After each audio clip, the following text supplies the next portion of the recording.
بسم اللہ الرحمن الرحیم۔ السلام علیکم۔ بزم دانش میں آپ سب لوگوں کو خوش آمدید۔ ناظرین، گزشتہ جمعہ کو لاہور سے کراچی کی طرف جانے والی فلائٹ نمبر PK8303 اپنے مقررہ وقت پر روانہ ہوئی۔ تمام مسافر اپنے پیاروں سے ملنے کے لیے بہت پرجوش تھے، لیکن یہ اپنی منزل پر پہنچ نہ سکے اور فضائی حادثے کا شکار ہو گئے۔ آپ سب لوگوں نے اس کی فوٹیج اور ویڈیوز نیوز چینلز پر دیکھی ہوں گی اور پائلٹ کے کنٹرول روم کے ساتھ رابطے کی آخری کنورسیشن بھی سنی ہوگی، جب پائلٹ نے جہاز کے ویلز اور انجن کی خرابی کا اندیشہ ظاہر کیا۔ زندہ بچ جانے والے محمد زبیر کے مطابق رن وے کے خالی نہ ہونے کی وجہ سے کنٹرول روم نے پائلٹ کو فضا میں 10 سے 15 منٹ چکر لگانے کا کہا۔ پائلٹ نے ایسے ہی کیا۔ اسی دوران تمام مسافر بہت مطمئن تھے کہ تھوڑی ہی دیر میں وہ سب اپنے پیاروں کے پاس ہوں گے اور جہاز اپنی نارمل فلائٹ پر دوبارہ آ جائے گا۔ مگر جب کنٹرول روم سے پائلٹ کا آخری بار رابطہ ہوا تو اس وقت جہاز نے تیزی سے زمین کا رخ کیا۔ ناظرین، محمد زبیر کے مطابق اس کے بعد جہاز کی اڑان تیزی سے نیچے کی طرف ہوئی اور پھر جہاز شدید ہچکولے کھانے لگا۔ بس پھر مسافروں نے اونچی آواز میں کلمہ پڑھنا شروع کر دیا اور ہم سب مسافروں کو یقین ہو گیا کہ اب بچنا مشکل ہے۔ ناظرین، آپ نے بھی پائلٹ کے آخری الفاظ میڈے میڈے میڈے 3 بار سنے ہوں گے۔ ناظرین، اس ویڈیو میں میں آپ کو ان 3 الفاظ کی اہمیت کے بارے میں بتاؤں گی۔ میڈے ہنگامی صورتحال کا ایک سگنل ہوتا ہے۔ اسے بین الاقوامی طور پر ڈسٹریس سگنل کہتے ہیں اور یہ آڈیو ریڈیو کمیونیکیشن بھی کہلاتا ہے۔ اب سوال یہ ہے کہ یہ کب دیا جاتا ہے اور کیوں دیا جاتا ہے؟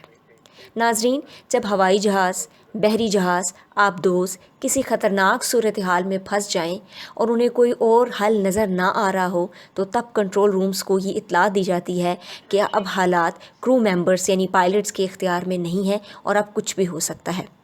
ناظرین، اس کے ساتھ اس لفظ کو 3 دفعہ دہرانا لازمی ہے، کیونکہ پیچھے شور ہوتا ہے، عجیب و غریب سی سچویشن بنی ہوتی ہے جہاز کی، تو سمجھ نہیں آتی کہ پائلٹ اپنے کنٹرول روم کے ساتھ کیا رابطہ کرنا چاہ رہا ہے۔ تو یہ مسٹ ہے کہ اس نے 3 دفعہ یہ الفاظ دہرانے ہیں۔ اس ایمرجنسی سگنل کے بعد پائلٹ کا کنٹرول روم سے رابطہ ٹوٹ جاتا ہے اور پھر کچھ بھی ہو سکتا ہے۔ ناظرین، 2 لوگ اس فلائٹ میں لیٹ ہو گئے تو وہ لاہور سے کراچی جا ہی نہ سکے۔ اللہ نے ان کو ان کی زندگی بخش دی۔ باقی لوگوں میں سے 2 مرد اور 1 خاتون بچ گئے اور بہت سارے لوگ اپنی خواہشات، تمنائیں اور آرزوئیں لے کر اس دنیا سے ہمیشہ ہمیشہ کے لیے چلے گئے۔ انا للہ و انا الیہ راجعون۔ ناظرین، حدیث ہے کہ آپ صلی اللہ علیہ وآلہ وسلم نے فرمایا کہ دنیا میں جو جس حال میں مرے گا، روز قیامت اسی طرح اٹھایا جائے گا۔